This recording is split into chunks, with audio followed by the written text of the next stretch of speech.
এবং আমরা আশঙ্কা করছি সামনের দিনগুলো খুব বাম্পি রাইড হবে, দেশে আন্দোলন হতে পারে, সংঘাত হতে পারে, যদি পলিটিক্যাল রেজলিউশন না হয়। এখন পলিটিক্যাল রেজলিউশন করতে হবে, সেটা সরকারকে নিজের স্বার্থেই করতে হবে, এবং সেটাতে না করলে দেশে পলিটিক্যাল ভারসাম্য থাকবে না, অর্থনৈতিক ভারসাম্য থাকবে না। আওয়ামী লীগ গুপ্ত মিছিল করে আস্তে আস্তে গুপ্ত হামলার দিকে চলে যাবে, পুলিশকে হুমকি দিবে, নিজেরাও টর্চার হবে, দেশেরও ক্ষতি হবে। এবং যেহেতু তাদেরকে আপনি রাজনীতি করতে দিচ্ছেন না, সেই জন্য তাদের আন্দোলনগুলো একটা আদর্শিক বিপ্লব, একটা আদর্শিক আন্দোলনের রূপ পাবে। সার্জিও গোরের ট্যুর, আমেরিকার প্রেসিডেন্টের বিশেষ ট্যুর, তার ট্যুরের পর আলোচনা বেশ জমে উঠেছে, বিশেষ করে সার্জিও গোরের একটু একটু ব্যতিক্রমী ঘটনা যে ইন্ডিয়ার বাংলাদেশে যিনি হাই কমিশনার দীনেশ ত্রিবেদী তার মিটিং হয়েছে, এবং এই মিটিং এর সূত্র ধরে নানা খোঁজ খবর জামাত ইসলামী রিয়াকশন দিচ্ছে, আমির বলছে যে এই মিটিংটা কি দেশের বিষয় নিয়ে আলাপ হয়েছে কিনা। এরপর সোশ্যাল মিডিয়ার জোর খবর যে দীনেশ ত্রিবেদী সার্জিও গোরের সঙ্গে মিটিং করে তিনি আবার দিল্লি চলে গেছেন, দিল্লিতে তিনি শেখ হাসিনার সঙ্গে দেখা করেছেন। সোশ্যাল মিডিয়ায় অসংখ্য সূত্রে এরকম খবর আছে। পুরো বিষয়টি আসলে কি ঘটছে, এই ব্যতিক্রমী ঘটনা কেন ঘটলো, আপনার কি মনে হয়? আমি আপনার কাছে জানতে চাই, বেশ আশীর্বাদ পাবেন। জি, ধন্যবাদ। আমরা খুব দুঃখজনক ভাবে একটা ঘটনা ঘটিয়ে ফেলেছি, সেটা হচ্ছে আমাদের এক্সটার্নালাইজেশন অফ ইন্টারনাল পলিটিক্স। এটা আগেও ছিল, 2005-06 সালেও হয়েছিল। এখন আমরা দেখছি সার্জিও গোর, উনি আমেরিকার প্রেসিডেন্টের বিশেষ বিশেষ দূত, খুবই গুরুত্বপূর্ণ ব্যক্তি। খুব তার আগমনটা অত্যন্ত নতুন সরকারের জন্য অত্যন্ত গুরুত্ব বহন করে। যেটি আপনি বললেন, প্রথার ভিন্ন করে কাস্টমস কনভেনশনের বাইরে গিয়ে তৃতীয় একটি দেশের রাষ্ট্রদূত বাংলাদেশে এসে আলোচনার এক পর্যায়ে ডিনার বাতিল করে আরেকটি দেশের রাষ্ট্রদূতের সাথে মিটিং করলেন। এইটা আমরা কখনো অন্য কোনো দেশে সেভাবে শুনিনি। অর্থাৎ কোনো একটি বিষয়ে আমেরিকা এবং ইন্ডিয়া আলোচনা করছে, কোনো একটি বিষয়ে আমেরিকা এবং ইন্ডিয়া পারস্পরিক অপিনিয়ন জানতে চাচ্ছে। সেটা হতে পারে আওয়ামী লীগের রিভাইভাল ইনক্লুসিভ পলিটিক্স, সেটা হতে পারে শেখ হাসিনার ডিসেম্বরে আসার ঘোষণার একটি কাউন্টার ইফেক্ট কি হতে পারে বা কিভাবে এটা হতে পারে, অথবা রাষ্ট্রপতি নিয়েও হতে পারে, যদিও সেটা আমরা মনে করি না কখনোই আমরা ওই জায়গায় যাবো যে আমাদের রাষ্ট্রপতি কি হবে সেটাও অন্যরা আলোচনা করে দেবে। আসলে আওয়ামী লীগের আমলে তো একটা একতরফা ভোট হয়েছিল, সেজন্য জাতিটা একটু ক্ষতিগ্রস্ত হয়েছিল। ইউনিট সরকার এসে জাতিটাকে দুভাগে ভাগ করে ফেলতো সম্পূর্ণ, এবং জাতি এখনো মুক্তিযুদ্ধের সপক্ষে এবং মুক্তিযুদ্ধের বাইরে এই দুই ভাগে বিভক্ত হয়ে গেছে। আমরা ভেবেছিলাম জনাব তারেক জিয়া, উনি তারুণ্য উজ্জীবিত, অত্যন্ত নির্যাতিত, ওয়েস্টার্ন ফিলোসফি শিখে উনি দেশে এসে উনি ইনক্লুসিভ রাজনীতির পথ ওপেন করবেন। আমরা দেখলাম যে না, দিন পার হচ্ছে কিন্তু বিএনপি ইনক্লুসিভিটির দিকে যাচ্ছে না। স্বভাবতই ইনক্লুসিভিটি তো একটা অর্গানিক বিষয়, যখন আপনি চেপে রাখবেন, হতে দিবেন না, তখন বিভিন্ন ভাবে হবে। যখন একটি মোটামুটি শক্তিশালী দল, যাদের সার্টেন পার্সেন্টেজ অফ পিপলের উপর হোল্ড আছে, তাদেরকে আপনি রাজনীতি করতে দিবেন না, তারা চেপে থাকার দল না, তারা বেরিয়ে আসবে। এবং তাদের যদি দরকার ছিল একটি আদর্শিক কজ, যদি ওদেরকে রাজনীতি করতে না দেওয়া হয়, সে আদর্শিক কজটি তারা কাজে লাগাতে পারবে। পাশাপাশি তারা জুলাই আন্দোলনের পরাজিত শক্তি, কিন্তু আমরা দেখেছিলাম তারপরে যে অ্যান্টি আওয়ামী বিশাল ফেনোমেনা ছিল, সেটা চিপ ধরেছে। জনগণের একটা অংশ আওয়ামী লীগের পক্ষে ছিল, তারা ফিরে এসেছে। আওয়ামী লীগের পক্ষে ন্যারেটিভস তৈরি হচ্ছে, আওয়ামী লীগের পক্ষে প্রোপাগান্ডা কাজ করছে। অনলাইনে একটা বিশাল পার্সেন্টেজ আওয়ামী লীগ ওন করছে বা আওয়ামী লীগ বিরোধীদের বিরোধিতা করা হচ্ছে। সবকিছু মিলিয়ে আমি মনে করি আওয়ামী লীগ তার প্ল্যাটফর্ম ফিরে পেতে যাচ্ছে। কি প্রক্রিয়ায় কতটুকু এটা বলা মুশকিল, বাট খুবই অত্যাচ্ছন্ন বলে মনে করি যে আওয়ামী লীগ ফিরে আসছে। জি, সেটাই স্বরাষ্ট্রমন্ত্রী আজকে বললো, দেখলাম যে আওয়ামী লীগ কিছুই দিচ্ছে বাইরে থেকে, কিন্তু আওয়ামী লীগের সেই হিম্মত নাই। উনি বলছেন যে আওয়ামী লীগের এটা বলা মুশকিল। আওয়ামী লীগের হিম্মত নাই এটা বলা যাবে না, তার কারণ আমরা তো দেখেছি আওয়ামী লীগ ফিরে এসেছে বারবার। আওয়ামী লীগ তো পাকিস্তান বিরোধী আন্দোলন করেছে, আওয়ামী লীগ 75-এর 15ই আগস্টের পরে 21 বছর পরে হলেও ফিরে এসেছে। এদেশের গণতান্ত্রিক সমস্ত আন্দোলনে আওয়ামী লীগের কন্ট্রিবিউশন আছে, 2014 সাল থেকে আওয়ামী লীগকে আপনি একভাবে দেখছেন, সেটার জন্য আওয়ামী লীগের দায় আছে। 2014 সালের আগ পর্যন্ত আওয়ামী লীগের যে 50 বছরের ইতিহাস, বাংলাদেশ স্বাধীন করার ইতিহাস, মুসলিম লীগকে ইরিলেভেন্ট করে ফেলার ইতিহাস, 54 যুক্তফ্রন্ট করার ইতিহাস, পাকিস্তানের সামরিক শাসনের বিরুদ্ধে আন্দোলনের ইতিহাস, 62-র ইতিহাস, 66-র ইতিহাস, 69, 70, 71, বাংলাদেশ থাকলে তো আওয়ামী লীগের ঐতিহাসিক রিলেভেন্স আছে। দেন বাকিটা নির্ভর করছে বর্তমান সরকারের সফলতা ব্যর্থতা। আমরা দেখেছি 19 সরকার বেটার কোন ডেলিভারি দিতে পারেনি, এবং আমরা দেখলাম যে বর্তমান বিএনপি গভর্নমেন্ট জ্বালানি সংকটে পড়ছে, গ্যাস সংকটে পড়ছে, অর্থনৈতিক সংকটে পড়ছে। এর সাথে যদি পলিটিক্যাল সংকট থাকে, বর্তমান সরকারও বেটার ডেলিভারি দিতে পারবে না। যখন সরকাররা, রাজনৈতিক দলরা বেটার ডেলিভারি দিতে পারবে না, স্বাভাবিকভাবেই অতীত দলগুলোর রিলেভেন্স ফিরে আসবে। শ্রীলঙ্কাতে ফিরে আসছে। শ্রীলঙ্কায় তো আন্দোলনে পালিয়ে যাওয়া দল, তারা এখন ক্ষমতায় আছে, দেশ চালাচ্ছে, যদিও তারা কিন্তু সে সময় মানুষ হত্যার কোনো অভিযোগ তাদের বিরুদ্ধে ছিল না। সেদিক থেকে আমি তো মনে করি আওয়ামী লীগের রিলেভেন্সটা বাড়ছে, তবে ডিসেম্বরেই শেখ হাসিনা ফিরে আসবে এটা আমরা বলতে পারি না। আবার যেটা স্বরাষ্ট্রমন্ত্রী বললেন আওয়ামী লীগ ফুসকি দিচ্ছে, সত্য, ফুসকি দিচ্ছে। গত জুন মাসে ফুসকি দিয়েছে প্রায় 29 বার, 29টা মিছিল দেখা গেছে আওয়ামী লীগের। তোফায়েল আহমেদের জানাজায় ব্যাপক লোক হয়েছে, আস্তে আস্তে ভয় কাটছে, এবং গাজীপুরে একটা মিছিল থেকে পুলিশকে হুমকি দিয়েছে, খবরদার আসবি না। হয়তো বা কোনো এক সময় দেখবেন হঠাৎ করে লক্ষ লক্ষ আওয়ামী লীগ রাস্তায় নেমে গেছে। নামলেই তারা সফল হবে আমি এটা বলবো না। দেশে এখনো তীব্র ইসলামিক শক্তি আছে, তাদের কাছে অসংখ্য ক্যাডার আছে। ইসলামিক শক্তি যদি তখন তাদের বিরুদ্ধে নেমে যায়, তাহলে দুটো জিনিস ঘটবে। ইসলামিক শক্তি বাংলাদেশে এক্সপোজ হয়ে গেল, যেটা সারা ওয়ার্ল্ড কিভাবে নেবে ইট টু সি। আরেকটা হচ্ছে এটা গৃহযুদ্ধের পায়তারা হলো। যখন গৃহযুদ্ধের পায়তারা হবে, তখন স্বাভাবিকভাবে অন্যান্য যারা স্টেক হোল্ডার আছে, বিদেশি শক্তি, আমাদের বন্ধু রাষ্ট্রগুলো, সেনাবাহিনী, পুলিশ, তারা রিয়াক্ট করবে, তারা এটাকে ঠেকানোর চেষ্টা করবে। এখন বর্তমান সরকার দেশকে যুদ্ধের দিকে নিয়ে যাবে না শান্তির দিকে নিয়ে যাবে? যদি আপনার কাছে শান্তিপূর্ণ আলোচনা করে সমাধানের পথ থাকে, তাহলে আপনি কেন দেশকে যুদ্ধের দিকে ঠেলে দেবেন? সেটি তো কখনোই কাম্য না। সেটি বর্তমান সরকারকে উপলব্ধি করতে হবে। আর শেখ হাসিনা অতীতে ফিরে আসছিল, 111-এর সময় ফিরে আসছিল, জিয়ার আমলের সময় ফিরে আসছিল, তখনও তার জীবনের ঝুঁকি ছিল। 21শে আগস্ট তাকে বোম মারা হয়েছে, তাকে মেরে ফেলা হতো। মেরে ফেলার পরে তিনি 22শে আগস্টে কিন্তু আবার ঠিকই রাজনীতি করেছেন। তবে হ্যাঁ, অবশ্যই 14 থেকে 24, 10 বছরে সরকারের অসংখ্য বিতর্কিত কাজের কারণে আওয়ামী লীগ বা শেখ হাসিনার সে আগের আদর্শিক অবস্থানটা নাই। তবে তার আদর্শিক অবস্থান হারিয়ে গেছে, রিলেভেন্স হারিয়ে গেছে।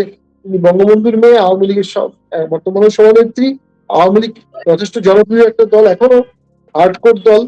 সেদিক থেকে চিন্তা করলে আমি মনে করি তার ফিরে আসার সম্ভাবনা প্রকট। তবে তিনি যদি বাহিনী টাইনি নিয়ে একটা হিরোইক ভাবে ঢোকার চেষ্টা করে রোমান্টিসিজমের মাধ্যমে, ওটা তো কাম্য না। তিনি আলোচনার মাধ্যমে ঢুকবেন, সকলে আলোচনার দরজাটা ওপেন করতে হবে, এবং এরপরে তাকে সাব জেলে রাখা যেতে পারে, তার ট্রায়াল গুলো হবে। আওয়ামী লীগ ঢোকা মানেই তো আওয়ামী লীগ ক্ষমতায় আসে না। আওয়ামী লীগ ভিজিবল হওয়া মানেই তো আওয়ামী লীগ সরকারি দল হওয়া না, বিরোধী দল হওয়া না। আওয়ামী লীগ ভিজিবল হওয়ার অর্থ বর্তমানে আওয়ামী লীগকে একটা রাজনীতি দেওয়া হলো, যাতে তারা অগণতান্ত্রিক, অতি বৈপ্লবিক, অতি রোমান্টিক অ্যাডভার্চারিজম থেকে দূরে থেকে দেশকে সহযোগিতা করে। কিন্তু আপনি যদি তাদেরকে অ্যালাউ না করেন রাজনীতি করতে, আপনি যদি ভোটে তাদেরকে অংশগ্রহণে অ্যালাউ না করেন, তাহলে তাদের গুপ্ত সুপ্ত গেরিলা যুদ্ধ এগুলো ছাড়া তো আর কিছু করার উপায় থাকবে না, এবং সেটা জন্য তাদেরকে পুরোপুরি দায়ীও করা যাবে। সেটা আমি মনে করি মাননীয় প্রধানমন্ত্রী এবং তার অ্যাডভাইজাররা অত্যন্ত সুবিবেচনার সাথে বিচার করতে হবে, দেশের স্বার্থে, দেশের মানুষের স্বার্থে। জি। সেন ভাই, আপনি যেটা বলছেন যে আলাপ আলোচনার সমঝোতার পথ ওপেন হওয়া প্রয়োজন। এই যে দীনেশ ত্রিবেদী গোল বৈঠক, দীনেশ ত্রিবেদীর আবার দিল্লি ছুটে যাওয়া, তার সাথে শেখ হাসিনার দেখা হওয়ার আলাপ, এইসবের মধ্যে দিয়ে কি ভেতর ভেতর, যেমন আমরা এর মধ্যে ইন্ডিয়া থেকে একটা খবর পেয়েছিলাম যে বিএনপি সরকারের একজন বিশেষ দূত দিল্লিতে গিয়েছেন শেখ হাসিনার সঙ্গে কথা বলার জন্য। এই খবর আমরা গত সপ্তাহে পেয়েছি ভারতীয় সাংবাদিকদের মাধ্যমে। আমি সোর্সে বলি যে গৌতম লাহিড়ী, ভারতের সিনিয়র সাংবাদিক, তিনি আমাদের এখানে শোতে বলেছেন যে গত সপ্তাহে বিএনপির দিক থেকে একজন বিশেষ দূত দিল্লি পাঠানো হয়েছে। আপনি কি মনে করেন অলরেডি সমঝোতার পথ ওপেন হয়ে গেছে এরকম কিছু? না না, ব্যাপারটা আমি মনে করি না। দেখুন, পশ্চিমা বিশ্ব শেখ হাসিনার বাংলাদেশে আসার ব্যাপারে অতি সহযোগিতা করার তো কোনো যৌক্তিক কারণ নাই। তাদের অ্যাক্টিভিটিসে আওয়ামী লীগেরও খুব উৎসাহিত হওয়ার কিছু নাই। হ্যাঁ, তারা ইনক্লুসিভিটির কথা বলেছে, এটা ন্যায় বিচারের কথা বলবে, মানবাধিকারের কথা বলবে। আমাদের বাংলাদেশের মানুষ সিদ্ধান্ত নেবে।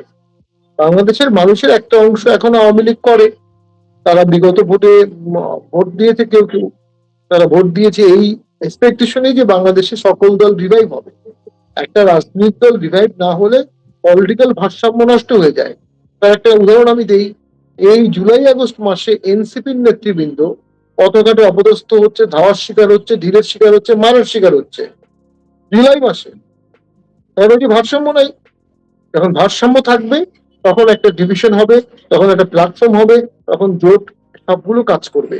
আওয়ামী লীগ না থাকার কারণে পলিটিক্যাল ভারসাম্য নষ্ট হয়ে যাচ্ছে। পাশাপাশি দেশের নাট্যশিল্পী, গায়ক, গায়িকা, ক্রিকেটার, এক্সটেন্ডেড আওয়ামী লীগ, মুক্তিযুদ্ধের সপক্ষের বিশাল শক্তি, মুক্তিযোদ্ধা, তাদের সন্তানাদি, নাট্যকার, উদারপন্থী শিক্ষক, কমিউনিস্ট পার্টির লোকজন, এরা মিলে একটা বিশাল বলয় আছে। এরা মনে করে তাদের স্বার্থ রক্ষা, তাদের চেতনা রক্ষা, তাদের অধিকার রক্ষায় আওয়ামী লীগের কোনো বিকল্প নাই। সেই জায়গাটা বিএনপি নিতে পারেনি, বিএনপি নিতে পারতো, সেই জায়গাটা বিএনপি নেয়নি। পাশাপাশি আমরা দেখছি বিভিন্ন মামলা দেওয়া হচ্ছে, অসংখ্য শিল্পীর নামে মামলা দেওয়া হচ্ছে, নাট্যশিল্পীর নামে মামলা দেওয়া হচ্ছে। এর ফলে ক্ষুব্ধ মানুষ, ক্ষতিগ্রস্ত মানুষ, মৃত মানুষরা অনেকেই ভাবছে যে আওয়ামী লীগ থাকলে এই ভারসাম্যটা থাকতো, আওয়ামী লীগ থাকলে এই ভারসাম্যে দেশটা ভারসাম্যপূর্ণ হতো। সেই ভারসাম্যের জন্য অনেকেই মনে করছে আওয়ামী লীগের ফিরে আসা উচিত। আর অনেকে এটাকে নাৎসিবাদ, ফ্যাসিজমের সাথে তুলনা করছে। আসলে নাৎসিবাদ বা ফ্যাসিজমের সাথে তুলনা করা যাচ্ছে না কেন? ওটা তো একটা ইন্টারন্যাশনালাইজড ক্রাইম ছিল, বিভিন্ন দেশে ছড়িয়ে তারা এটা করেছিল। এবং তো প্রায় 6 লক্ষ ইহুদিকে মেরেছিল, 60 লক্ষ লোককে মেরেছিল। সেকেন্ড ওয়ার্ল্ড ওয়ারে লক্ষ কোটি লোক মারা গেছে। সেই ফ্যাসিজম আর এই ফ্যাসিজম তো এক না। সেই নাৎসি পার্টি, হিটলারের বা মুসলিনের পার্টি ফ্যাসিজম, সেইটা পার্টি আর আওয়ামী লীগ এক না। ওই পার্টিগুলো দেশ স্বাধীন করে নেই, ওই পার্টিগুলোর 50 বছরও নাই, গৌরব উদাহরণ নাই। বাংলাদেশে তো আওয়ামী লীগের 70 বছরের ইতিহাস, আরো বেশি। আমি সেই ক্ষেত্রে 70 বছরের ইতিহাসের মধ্যে আমি ধরে নিতে পারি 14 থেকে অনওয়ার্স তাদের অনেক ভুল আছে, অনেক কলঙ্কও আছে। সেই জন্য আপনি তার আগের 50 বছরের ইতিহাস তো মুছে ফেলতে পারবেন না। আর তাদের ফলোয়ার্সরাও তো আওয়ামী লীগ ছাড়া অন্য কোনো দলে চলে যেতে আগ্রহী না। দেশের একটা অংশের মানুষ এখনো আওয়ামী লীগকে চাচ্ছে। যদি কেউ না চেত, তখন একটা দল, তখনও একটা দল এক্সিকিউটিভ অর্ডার লাগে না, বাই ডিফল্ট অটোমেটিক আস্তে আস্তে সেটা বাতিল হয়ে যায়। মুসলিম লীগ যখন পাকিস্তান স্বাধীন হলো, মুসলিম লীগ সেই সময় নতুন পাকিস্তানের আশাকাঙ্ক্ষা পূরণ করতে পারেনি। দ্রুত সেই গ্যাপটা ফিল আপ করেছে আওয়ামী লীগ, দ্রুত সেই গ্যাপটা ফিল আপ করেছে পাকিস্তান পিপলস পার্টি। এবং আস্তে আস্তে মুসলিম ইরিলেভেন্ট হয়ে গেছে, ডিফাউন্ড হয়ে গেছে, রিডান্ডেন্ট হয়ে গেছে, মুছে গেছে। ওটা এক্সিকিউটিভ লাগেনি। আর আপনি যখন বাংলাদেশে এখনো আমি মনে করি আওয়ামী লীগের সমর্থকরা তারা অন্য কোনো দলে ভোট দিতে বা অন্য কোনো দলে যেতে আগ্রহী না। তারা আওয়ামী লীগই করতে চায়। মাঠে ঘাটে ওয়ার্ডে তাদের কমিটি আছে, লোকজন আছে, এবং তারা শেখ হাসিনার প্রতিও লয়েল। এই বাস্তবতাটা মেনেই তো কৌশল নিতে হবে। আওয়ামী লীগ এখনো ভিজিবল হয়নি। বৈধভাবে যদি ভিজিবল হয় তারা অফিস করবে, তারপরে একসময় ভোট হবে, ভোটে তারা সরকারি দল হবে। এই শঙ্কা এখন করার কোনো কারণ নাই। একটা আন্দোলনের পতনের পরে এত দ্রুত কোনো সরকার সরকারি দল করতে পারে না সেই দলটি। কিন্তু রাজনীতি করার অধিকার তাদেরকে দিতে হবে। তাদের বিচার জনগণের ভোটে হবে, তাদের বিচার আদালতে হবে। একটা এক্সিকিউটিভ অর্ডারের খোঁচায় যদি তাদেরকে আটকে রাখা হয়, তারা এটাকে পলিটিক্যাল ক্র্যাশ করবে, বলবে যে আমরা ভোটে জিততাম, আমাদের অনেক জনপ্রিয়তা আছে, কিন্তু আমাদেরকে কাজ করতে দেওয়া হচ্ছে না। সেই দিক থেকে রাজনীতির দরজা সবার জন্য খুলতে হবে। জি জি আমি এনসিপি প্রসঙ্গটা পরে যেতাম। আমি এই মুহূর্তে একটা জনসম্পৃক্ত ইস্যুতে আপনার কাছ থেকে একটু জানতে চাই। এটা হলো বাংলাদেশের গ্যাস এবং বিদ্যুৎ। আমি এই গত মাসের মধ্যে ম্যাক্সিমাম সময়টা আমি ঢাকার বাইরে ছিলাম। মফস্বলে ছিলাম, মফস্বলে যা দেখে এসেছি অকল্পনীয়। আমরা যারা অভ্যস্ত হয়ে গেছি নাগরিক জীবনে, তাদের পক্ষে মফস্বলে থাকা সম্ভব না, বিদ্যুৎ পরিস্থিতিটা এত নাজুক। ঢাকায় এসে আমি যেখান থেকে এখন আপনার সঙ্গে কথা বলছি, গত 1 মাস ধরে সেখানে গ্যাস নেই, ইলেকট্রিক চুলায় বিকল্প পদ্ধতিতে হোটেল থেকে রান্না করতে হচ্ছে। বিএনপি সরকার কি এই দুইটা ক্ষেত্রে আগের দুর্নাম কাঁধে নিচ্ছে বা ব্যর্থতার পরিচয় দিচ্ছে বলে আপনি মনে করেন? এই দুই ক্ষেত্রে গ্যাস বিএনপি গভর্নমেন্ট যখন ক্ষমতায় আসলো তখন ইরান এবং যুক্তরাষ্ট্রের যুদ্ধ শুরু হলো, সেইটা প্রস্তুতি রাখার মতো কোনো উপায় ছিল না। এখন গ্যাসের সংকট হচ্ছে, কারেন্ট থাকছে না, বিদ্যুৎ বিল অনেক বাড়ছে, সামনেও শুনছি এনার্জি প্রাইস বাড়াতে হবে ইন্টারন্যাশনাল প্রাইস বেড়ে গেলে। যখন আপনি এনার্জির প্রাইস দিচ্ছেন আবার এনার্জির সাপ্লাই দিতে পারছেন না, এইটা জনগণের মধ্যে বিভিন্নমুখী একটা ক্ষোভের সৃষ্টি করবে। একটা ক্ষোভ হচ্ছে আপনি অনেক টাকা নিচ্ছেন এনার্জির জন্য, দুই হচ্ছে এনার্জি নিরবিচ্ছিন্ন দিতে পারছেন না, তিন হচ্ছে এনার্জির দাম বাড়ার কারণে ইনফ্লেশন বাড়বে। এই ইনফ্লেশন বাড়লে জনরোষ অনেক বেশি বাড়বে। অলরেডি 8.5% ইনফ্লেশন, এটা দ্রুত 9.5 হবে, ডাবল ডিজিটে চলে যাবে। 10% ইনফ্লেশন হলে আপনার যে আয় হবে সেখান থেকে 10% টাকা চলে যাবে, আপনার আয় বাড়বে না কিন্তু খরচ 10% বেড়ে যাবে। তার মানে আপনার এসেনশিয়াল কমোডিটিসে কাট করতে হবে। এসেনশিয়াল কমোডিটিসে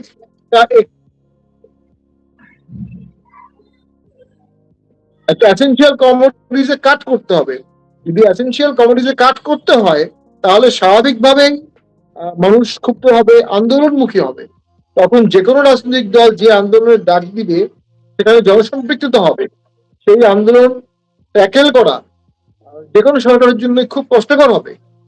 আমরা মনে করি এই সমস্ত সমস্যার একটা সমাধান হতে পারে সকল দলকে রাজনীতি করতে দিলে, অনেকগুলো রাজনৈতিক প্রশ্নের সমাধান হয়ে যাবে।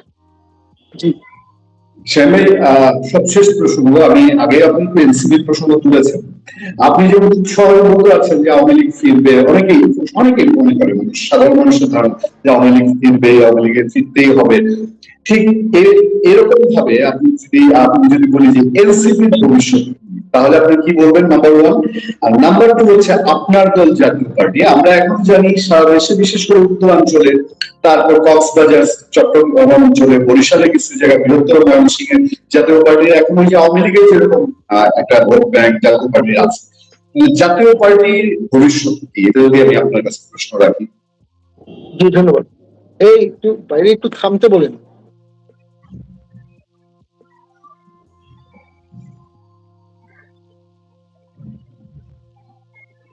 জি, আমাদের যেটি হচ্ছে এনসিপির ভবিষ্যৎ, আমি মনে করি এনসিপির কাছে জুলাই আন্দোলনের অভিজ্ঞতাটা ছিল, জুলাই আন্দোলনের হিরোইজমটা ছিল, কৃতিত্ব একটা বড় অংশ ছিল, কিন্তু তারা এককভাবে ভোট করতে সাহস পেল না।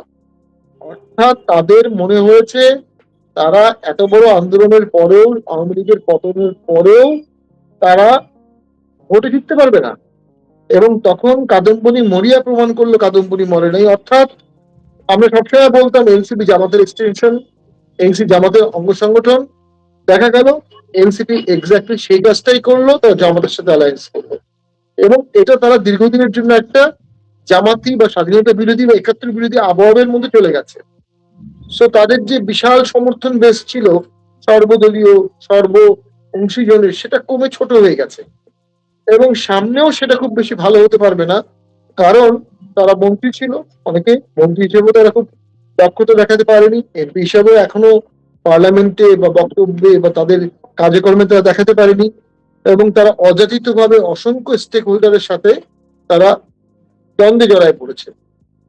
সেই কারণে ভবিষ্যতে এনসিপি আমার মনে হয় না খুব বড় কিছু করতে পারবে, খুব ভালো কিছু করতে পারবে। আর বাংলাদেশ সহ পৃথিবীর কোনো দেশেই একটি দল পরপর দুইবার আন্দোলন করতে পারে না। তো এনসিপির আহ্বানে ডাকে আর কোনো আন্দোলন হবে বলে আমার মনে হয় না, তাদের ডাকে মানুষ আর নামবে না। তবে তারা যদি এখনো শুদ্ধাচার করে, শ্রদ্ধা জানায়, একাত্তরকে শ্রদ্ধা জানায়, অন্যান্য দলকে শ্রদ্ধা জানায়, তাহলে রাজনীতি তারা টিকে যেতে পারে। জাতীয় পার্টির 14, 18, 24 তিনটি ভোটে অংশগ্রহণ করার কারণে, যদিও জাতীয় পার্টি 14 সালে ভোট বর্জন করেছিল, আমি করেছিলাম, অনেকেই করেছিল, আমরা এমপি ছিলাম না 14 সালে, একটা রাজনৈতিক দায় জাতীয় পার্টির উপরে এসেছে। তো জাতীয় পার্টি 26-এর ভোটে আবার কিন্তু অংশগ্রহণ করেছে। যে ভোটে আওয়ামী লীগ অংশগ্রহণ করেনি, জাতীয় পার্টি করেছে। কারণ জাতীয় পার্টি তার নিজস্ব রাজনীতি করছে, এবং জাতীয় পার্টি 26-এ বিএনপি এবং জামাত কারোর সাথে জোট করেনি, নিজস্ব এককভাবেই রাজনীতি করেছে, এককভাবেই ভোট করেছে, এবং তীব্র ঝুঁকি নিয়ে। এবং জাতীয় পার্টি সেই ঝুঁকির পরে আজকে অবতরণ করে টিকে আছে, দৃশ্যমান আছে, পালিয়ে যায়নি। জাতীয় পার্টি 24-এর আন্দোলনের পরে জাতীয় পার্টির কেউ পালিয়ে যায়নি। অর্থাৎ আমাদের সেই সৎ সাহসটা আছে যে আমরা এমন কিছু করিনি আমাদের পালিয়ে যেতে হবে। এখন ভবিষ্যৎ বাংলাদেশে যদি আপনি ভবিষ্যৎ সংসদ দেখেন, এদেশে জাতীয় পার্টি আওয়ামী লীগ ছাড়া একটা সংসদ এখন চলছে, 4টি মুখ্য দলের 2টি দল নাই। এটা টেকসই সমস্যা হবে না, বাকি সমাধান হলো না। বাকি যে দলগুলো আছে তারাও প্রকৃত বিরোধী দল হতে পারছে না, প্রকৃত সরকারি দল হতে পারছে না। তবে কিন্তু আন্ডারস্ট্যান্ডিং আছে, আওয়ামী লীগ প্রশ্নে তারা একমত, হয়তো জাতীয় পার্টি প্রশ্নেও একমত। ফলশ্রুতিতে তারা ইভেন্চুয়ালি একটি একটি দল, একটি জোট, একটি কাঠামো, একটি জোট সংসদে আছে। তো আমরা মনে করি ভবিষ্যতে অন্তর্ভুক্তিমূলক সংসদের চাহিদা আসবে, এবং সেখানে জাতীয় পার্টির অংশগ্রহণের সুবিধা সমূহ সম্ভাবনা আছে। কারণ জাতীয় পার্টিতে কোর খাওয়া দল, রাষ্ট্র পরিচালনার অভিজ্ঞতা জাতীয় পার্টির আছে, রাষ্ট্র পরিচালনা করছে জাতীয় পার্টি, বিরোধী দল ছিল প্রায় 10 বছর। সেই জাতীয় পার্টি রিলেভেন্সি হারায়নি, তার ভোট ব্যাক সমর্থন আছে।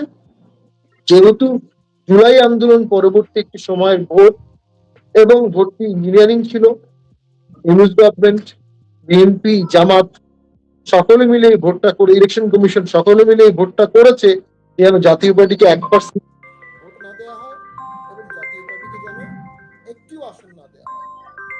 সেটা আমরা মনে করি দীর্ঘমেয়াদী হবে না, জাতীয় পার্টি ফিরে আসবে।